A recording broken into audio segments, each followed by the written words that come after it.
Harka fuunee akkam jirtu kabajamtoota daawwattoota keenyaa kun oduuwwan gurguddoo tibbanaa biiroo koominikeeshinii Oromiyaatiin dhiyaatudha. Oduuwwan keenya gurguddoo tibbanaan dhimmoota siyaasa dinagdee fi hawaasummaa kan biyyaa fi kan naannoo qabannee dhiyaanne irraa oduu waliin ana Marshaa Shophaatii nu waliin tura.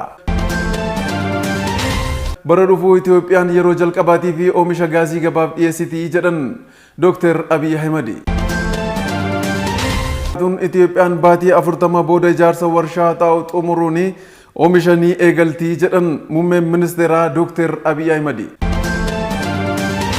Hojiileen misoomaa garaagaraa kibba Oromiyaatti hojjetamaa jiran pirezidaantii mootummaa naannoo Oromiyaa Obbo Shimallis Abdiisaa fi itti gaafatamaa waajjira paartii badhaadhina damee Oromiyaa Obbo Kaffaloo Tafarraan daawwatamaniiru.